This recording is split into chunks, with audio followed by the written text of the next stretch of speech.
Chroniques,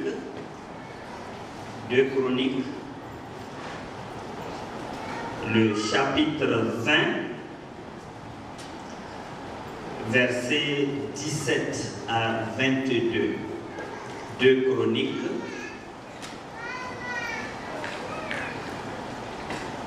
chapitre 20, versets 17 à 22.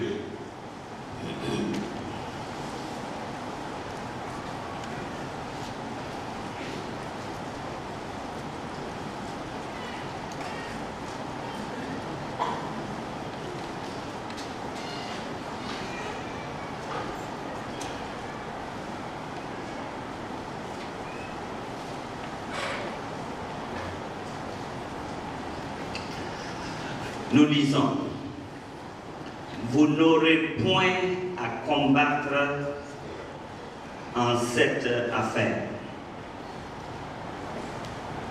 Présentez-vous, tenez-vous là, et vous verrez la délivrance que l'Éternel vous accorde.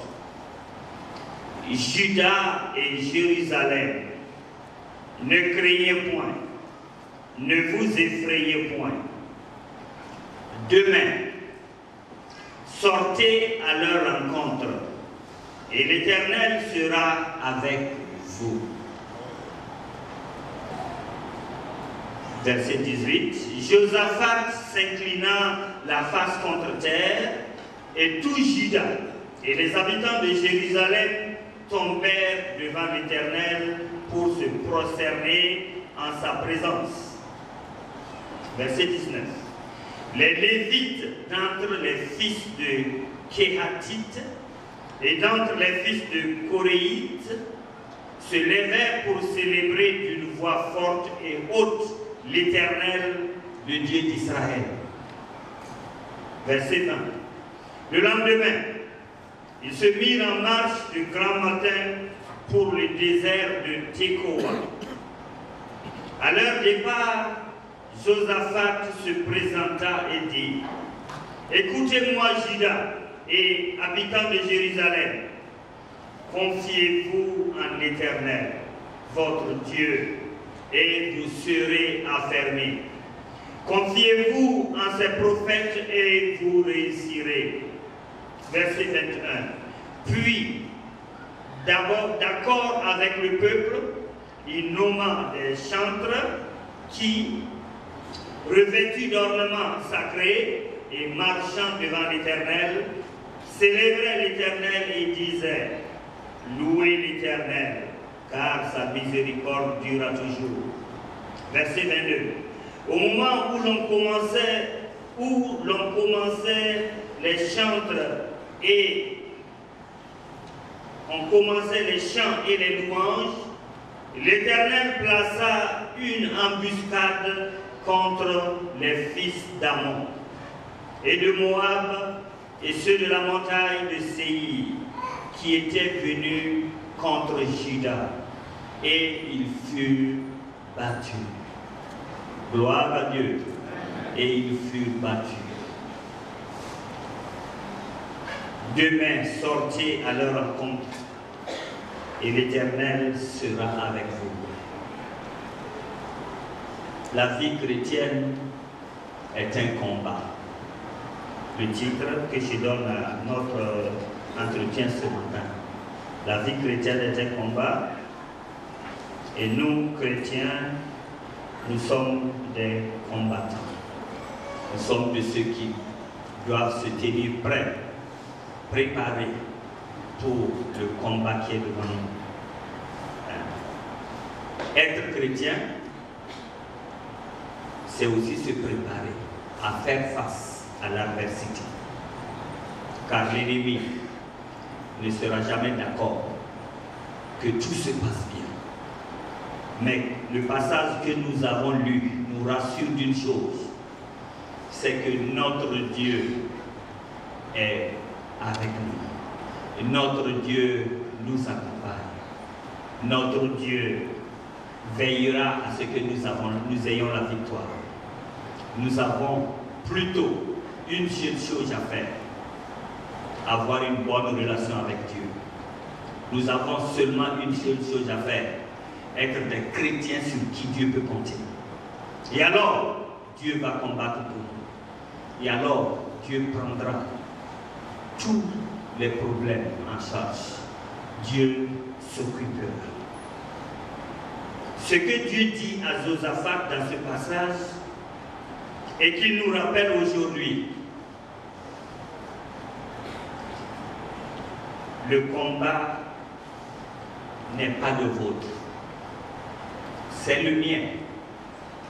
Vous n'avez pas à le livrer. Tout ce qui se passe dans nos vies, toutes les difficultés sans solution, tous les problèmes auxquels nous sommes face, toutes les souffrances, l'Éternel, le Dieu que nous servons, nous rappelle ce matin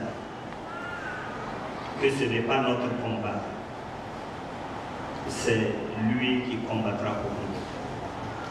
Et cela est bien dit dans Exode 14, 14. L'Éternel combattra pour nous et nous garderons le silence. Et je voudrais ce matin qu'on puisse considérer cela de toute notre attention, parce que c'est tellement important.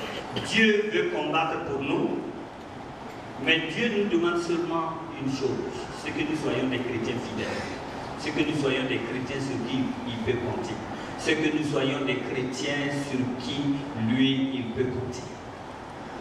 Alors lui il combattra pour nous, alors lui il essuiera nos larmes, alors lui il pensera, il guérira les blessures que nous avons subies d'une manière ou d'une autre. Dieu veut combattre pour nous. Le combat n'est pas notre combat, c'est un combat de Dieu. Car il est aussi dit dans la parole de Dieu, le combat n'est pas contre la chair et le sang, mais c'est contre les principautés, contre les démons que nous ne voyons pas. Il n'y a que Dieu qui est capable de prendre notre défense, de venir combattre pour nous.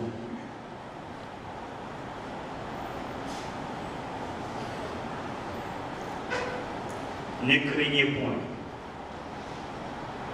Ne vous laissez pas effrayer. En d'autres termes, je pourrais dire ceci. C'est le problème de Dieu. Ce problème intéresse Dieu. Et nous devons seulement le laisser s'en occuper.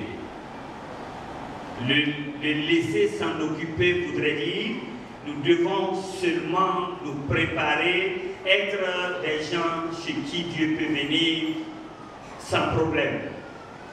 Nous pouvons ouvrir la porte pour que Dieu puisse entrer dans nos vies, dans nos maisons et pouvoir agir. Mais si nous ne sommes pas en règle avec Dieu, ça veut dire que nous avons fermé la porte. Dieu ne peut pas nous venir en aide alors que nous ne sommes pas en règle avec lui. Dieu ne peut pas venir prendre notre défense alors que nous, de l'autre côté, nous sommes en train de bafouer les lois de Dieu. Dieu nous dit de ne pas faire ceci, et nous l'avons fait. Nous sommes gaillardement assis ce matin, et nous ne considérons pas cela. Il y a des vies qui doivent être réparées. Il y a des choses qui doivent être réparées. Il y a des pardons qui doivent être donnés. Il y a aussi des pardons. Nous devons demander aussi pardon pour des œuvres. Si nous avons offensé, ne croyez pas que Dieu va enjamber ce que nous avons fait pour prendre notre défense. Soyons sûrs d'une chose, Dieu ne contredit pas sa parole. Si vous pardonnez, je vous pardonnerai. Mais si vous ne pardonnez pas, Dieu ne peut pas non plus nous pardonner. C'est simple, c'est comme ça. Et Dieu veut combattre pour nous ce matin. Dieu veut prendre notre défense. Dieu veut que nous ayons la victoire. Mais Dieu veut également, comme il a dit dans sa parole, que nous soyons fidèles, que nous réparions les fautes commises, que nous demandons pardon à Dieu, que nous demandons pardon à notre frère, que nous réglions ce qui ne va pas entre nous et Dieu, et lui laisser la place. alors Dieu viendra et il combattra pour nous. Dieu ne combattra pas tant qu'il y a la haine, tant qu'il y a le mépris, tant que nous ne marchons pas selon Dieu. Nous avons des voisins, nous vivons avec des gens avec qui ce n'est pas toujours facile. Et des fois, nous ne voulons même pas les saluer, ou même on ne les salue même pas. Nous les critiquons, nous disons beaucoup d'autres choses d'eux. C'est ça que Dieu ne veut pas. Dieu voudrait qu'en tant que chrétien, laisser Dieu s'en occuper. Laissons ces personnes-là à Dieu et Dieu sait ce qu'il faut faire. Mais nous croyons que nous sommes assez forts pour combattre. On se trompe. Et Dieu nous invite ce matin à faire attention à cela. Le fait est que si nous sommes enfants de Dieu, et si nos problèmes deviennent ces problèmes, nos difficultés, ces difficultés. Et si nous ne dormons pas, soyons sûrs que Dieu aussi ne dort pas. Parce que lui veut être à côté de nous. Dieu nous considère comme ses enfants. Et si nous nous plaignons, et si nous ne sommes pas contents, ça veut dire que Dieu ne sera pas content. Dieu veut vivre avec nous comme nous vivons avec nos enfants. Notre enfant qui est malade, qui est couché toute la nuit, nous ne pouvons pas aller dormir et laisser cet enfant seul. Et c'est exactement la même réaction que Dieu veut. Et si nous considérons comment Dieu agit, nous pouvons voir, Dieu aimerait être à côté de moi tout le temps. Et qu'il y ait une communication directe. Être à côté de chacun de vous tout le temps. Si ce matin, vous avez laissé beaucoup d'autres choses et vous êtes là, soyez sûrs, vous êtes venus pour rencontrer Dieu. Soyez sûrs d'une chose, Dieu voudrait aussi vous rencontrer ce matin. Dieu voudrait être vraiment à vos côtés, vous tenir par la main, et aussi vous rendre heureux et nous bénir. C'est ce que Dieu veut. Dieu ne nous a pas appelés pour nous laisser dans nos problèmes, dans nos difficultés. Il nous a appelés aussi pour marcher avec nous. Dans les difficultés, dans la joie, dans les problèmes, il est là avec nous. Et c'est ce que Dieu veut faire pour nous ce matin. Notre rôle est de lui faire confiance. Notre rôle est de croire qu'il est celui qui n'a jamais échoué. Dieu n'échoue pas. Quand il s'engage, il remporte la victoire. Le passage que nous avons lu est clair. Vous n'avez même pas à livrer la bataille. Je m'en occupe. Voyez là, si vous lisez tout le passage, vous serez émerveillés de comment Dieu combat. Et quand lui combat, la victoire est certaine. Ce matin, que Dieu combatte pour chacun de nous. Nous devons lui laisser la place. Nous devons lui laisser agir. Souvent, nous sommes fatigués, découragés, parce que nous transportons nos problèmes sur nos épaules. Et nos problèmes sont trop lourds pour nous. Nous ne pouvons rien faire. Nous devons laisser Dieu agir. Nous devons laisser Dieu combattre pour nous. Le passage nous dit, et à plusieurs reprises, ne craignez pas. Ne vous laissez pas effrayer. Voilà un autre aspect très important. Ne vous laissez pas effrayer. Combien de fois on a peur? Combien de fois, et même il y a des voies qu'on évite de passer parce qu'on dit, ah, il y a des problèmes là-bas. Hein? On a peur. Et l'ennemi est celui qui nous fait, qui amplifie notre peur. Je disais souvent aussi que c'est comme s'il a pris une barrique vide et il tape fort pour nous apeurer. Et souvent, nous dormons et l'ennemi dit, toi aussi tu vas mourir. Tu vas mourir. Et on a peur. C'est faux, c'est pas vrai. Et si Dieu n'a pas pris cette résolution, personne. Et l'ennemi se charge de nous dire beaucoup d'autres choses qui ne sont pas vraies. Et je voudrais que nous soyons à mesure de savoir que Dieu est celui qui est à côté de nous et qui veut empêcher l'ennemi de nous tourmenter, de nous tourner à rond. Ne craignez pas. Ne vous laissez pas effrayer. Croyons en Dieu. Croyons que Dieu a commencé, il va achever. Dieu nous connaît. Il connaît le jour de notre naissance et même avant cela. Il connaît ce qui se passe dans nos vies aujourd'hui. Il sait ce qui va demain. Qu'est-ce que demain sera fait? Dieu est celui qui est là avec nous. Alors, qu'est-ce que nous attendons pour laisser tout entre ses mains? Qu'est-ce que nous attendons pour dire, Seigneur, oui, continue ton œuvre. Fais du bien. Viens dans ma vie. Prends toutes choses en main. Notre monde tourne à une vitesse telle que beaucoup de choses se passent. Je voudrais qu'on garde les pieds sur terre. Je voudrais qu'on reste tranquille, mais que nous ne comparons rien à notre Dieu. Dieu, lui, on dit dans sa parole, un jour c'est comme 1000 ans et 1000 ans c'est comme un jour. C'est-à-dire notre vitesse n'intéresse pas Dieu. Nous disons que c'est le matin et c'est le soir et Dieu est constant. Lui, il n'y a pas de matin, il n'y a pas de soir. Et il est Dieu. Et lui qui nous a permis de vivre aujourd'hui et qui sait qu'un jour nous allons nous présenter devant lui. Alors prenons du temps avec ce Dieu-là. Laissons ce Dieu-là prendre les choses en main. Et disons-nous une chose, il n'y a rien que Dieu ne puisse pas faire. Seulement Dieu veut que ces choses se fassent dans les normes. Et l'ennemi qui est en face de nous, Dieu veut le combattre pour nous. Quelle que soit la forme qu'il prend, Dieu combattra pour nous.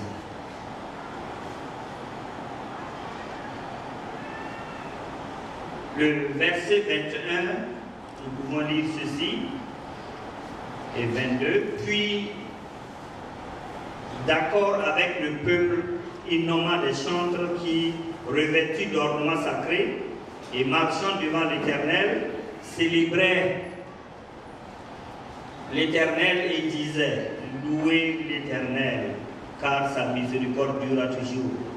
Au moment où l'on commençait les chants et les louanges, l'Éternel plaça une embuscade contre les fils d'Ammon et de Moab et ceux de la montagne de Séir qui étaient venus contre Juda, et ils furent battus. On n'a pas choisi de combattre selon les normes. C'est-à-dire, il est venu avec des couteaux. Moi aussi, je prends un couteau. Il est venu avec des flèches. Moi aussi, je prends mes flèches. Et ils ont choisi de choisir des gens comme des chantres pour venir chanter à la gloire de Dieu. Ils ont mis spirituellement la chose en marche. Notre combat n'est pas le plus souvent physique, mais c'est plutôt spirituel. Notre combat n'est pas le plus souvent physique. Notre frère, nous n'avons pas besoin de boxer notre frère. Nous avons besoin de prier pour lui. Nous n'avons pas besoin de l'insulter.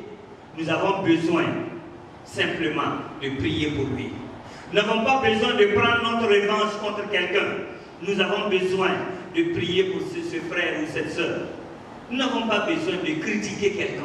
Nous n'avons pas besoin de faire ceci ou cela. Nous avons besoin d'une chose.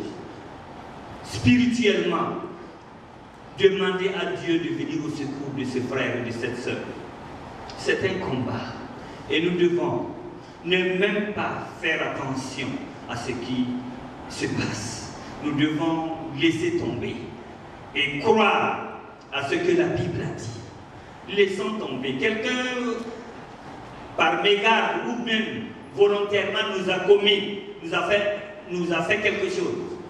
Nous devons spirituellement répondre et demander à Dieu de bénir ce frère et demander à Dieu d'aider cette sœur, parce que c'est là que Dieu nous demande. Au lieu de passer du temps à jager, tu connais ce frère-là, il est méchant, il est ceci, il a fait ceci, il a fait cela. Non, ce n'est pas la peine. Nous prions pour ce frère, nous prions pour cette sœur. C'est ce que Dieu nous demande, au lieu de passer du temps. Mais l'ennemi est très rusé, très malin, et il viendra nous dire, toi tu ne vaux rien. Et si lui-même ne vient pas, il enverrait quelqu'un. Il dit, oh, si c'était moi, lui là, je l'avais cogné. Si c'était moi, moi je ne peux pas accepter ça. Et c'est parce qu'on ne peut pas accepter que nous sommes souvent dans des problèmes. Et si nous avons accepté, peut-être bafoué, piétiné, injustement, Dieu prend notre revanche. Et tous ceux qu'on a bafoués injustement dans leurs droits et qui sont chrétiens, Dieu a répondu favorablement pour ces gens. C'est cela et c'est Dieu. Souvent, ne répondons même pas. Et c'est cette force que nous avons besoin. Ce que je dis, c'est simple à dire, mais la réalité est tout autre. Nous sommes aussi des humains. Et je voudrais nous inviter, même moi-même, afin que quand il y a une situation de ce genre, que nous laissons Dieu nous aider. Nous ayons confiance en Dieu, car lui, il combat pour nous. Et lui, il nous rétablira dans nos droits. Nous avons été oubliés, nous avons été négligés, et nous cherchons à avoir raison. Nous cherchons à rentrer dans nos droits par tous les moyens. Et ce matin, Dieu nous dit, laissons Dieu combattre pour nous.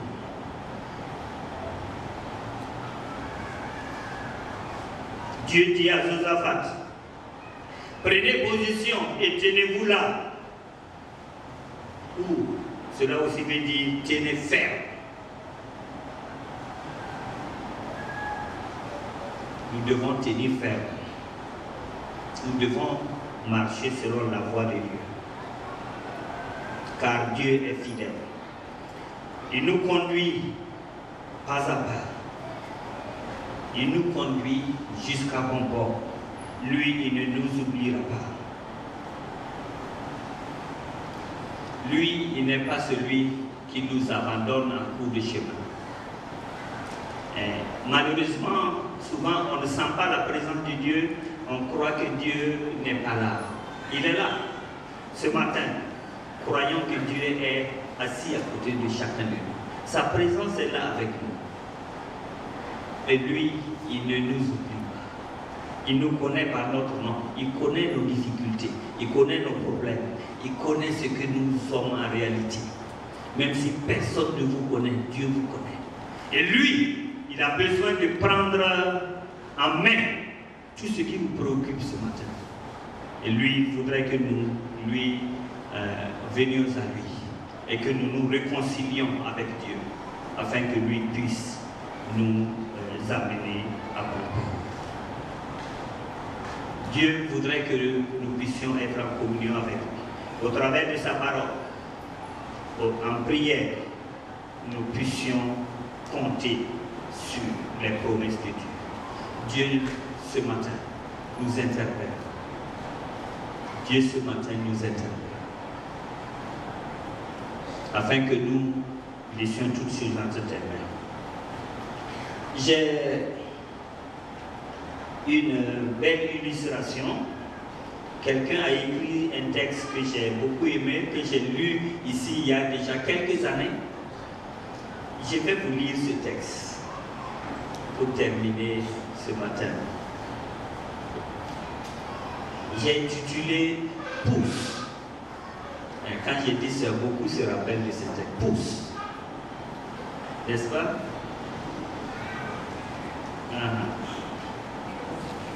Un homme dormait dans sa cabane. Quand soudain,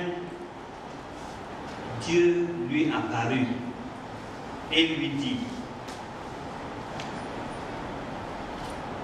qu'il avait du travail pour lui. Il voudrait lui demander de faire quelque chose. Et il lui montra une grosse pierre qui était juste en face de sa cabane. Et Dieu lui expliqua qu'il devait pousser la pierre de toutes ses forces. L'homme fit ce que Dieu lui demanda jour après jour, tous les jours, puisque Dieu a dit, l'homme ne faisait que pousser la pierre. Pendant plusieurs années, il lui expliquait qu'il devait pousser la pierre de toutes ses forces. L'homme fit ce que Dieu lui a dit, lui demanda, jour après jour. Pendant plusieurs années, depuis que le soleil se levait jusqu'à son coucher, l'homme poussait la pierre froide de toutes ses forces. Malheureusement, la pierre ne bougeait pas d'un centimètre. Tous les soirs, l'homme retournait dans sa cabane très fatigué et sentant que tous ses efforts étaient vains. Comme l'homme commençait à se sentir frustré, fatigué et ne sachant pas quoi faire, Satan décida d'entrer dans le jeu en mettant des idées dans son esprit. Et il lui dit, cela fait longtemps que tu es en train de pousser cette pierre et elle ne se déplace même pas. Satan demanda à l'homme l'impression que la tâche lui avait été demandée était impossible. Il lui disait cela, la tâche là, c'est pas possible de réaliser. Et il lui disait, tu as échoué, tu as poussé la pierre, tu ne peux même pas, tu as échoué. Et l'homme commençait à se décourager. Ses pensées augmentèrent, son sentiment de frustration, de désillusion. Satan lui dit, pourquoi t'efforcer chaque jour dans cette tâche impossible? Abandonne. Ou même fais un peu seulement, un petit effort, car cela suffit. L'homme pensa mettre en pratique la recommandation de Satan, mais avant, il décida de faire monter une prière à Dieu et de confesser son sentiment d'incapacité. Et il dit, Seigneur, j'ai travaillé dur pendant beaucoup de temps à ton service. J'ai mis toute ma force pour parvenir à ce que tu m'as demandé. Mais même ainsi, je n'ai pas pu déplacer la pierre d'un centimètre, d'un millimètre plutôt. Qu'est-ce qui se passe? Pourquoi ai-je échoué? Demanda-t-il à Dieu. Le Seigneur lui répondit avec compassion. Mon cher ami, quand je t'ai demandé de me servir et tu as accepté, je t'ai dit que ton travail était simplement de pousser la pierre. Et tu l'as fait de toutes tes forces, et cela tous les jours. Je n'ai jamais espéré que tu déplacerais la pierre d'un centimètre. Ton travail était de pousser. Maintenant, tu viens à moi sans force pour me dire que tu as échoué? Non, en réalité, tu n'as pas échoué. Regarde maintenant tes bras, ils sont forts, musclés, ton dos est fort, tes mains sont fortes.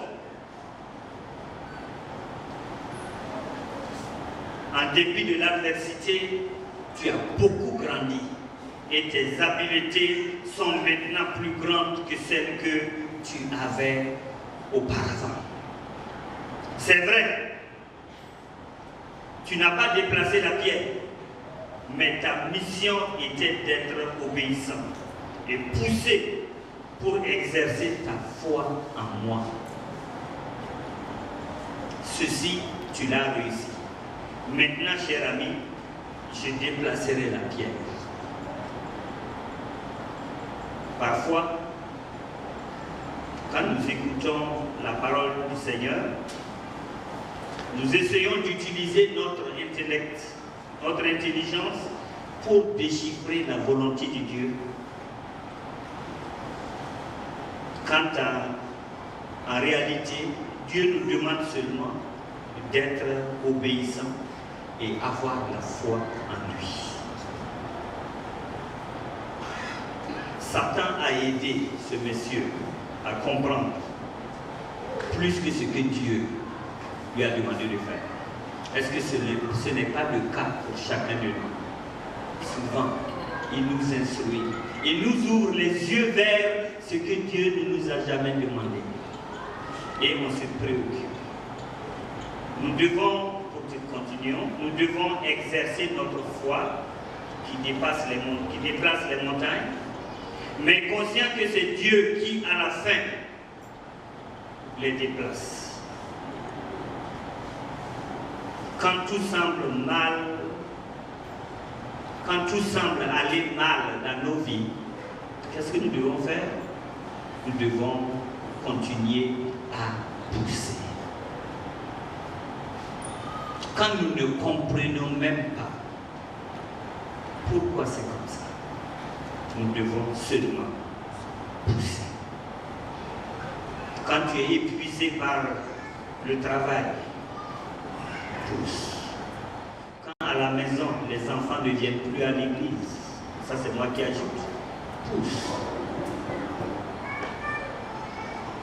Quand il n'y a plus d'argent pour payer la scolarité,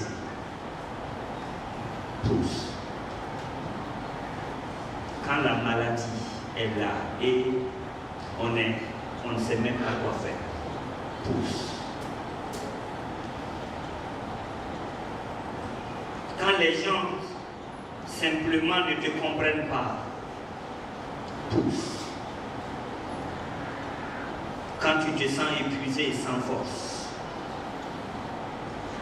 pousse. Que Dieu nous aide ce matin à lui laisser toute la place pour qu'il combatte pour nous. Car ce matin, il nous dit, le combat c'est à lui. Ce n'est pas à nous. Et lui, il combattra pour nous. Et nous garderons le silence. Le silence. Que Dieu nous bénisse en Jésus-Christ. Amen. Je désire te dire un petit mot à toi qui n'as cessé de m'aimer. Je désire t'ouvrir mon cœur en cet instant et te dire combien je t'aime, car je sais qu'à la croix tu as pensé à moi en déversant ton amour et ton sang ce moment même. Je ne te connaissais pas, mais tu n'as pas hésité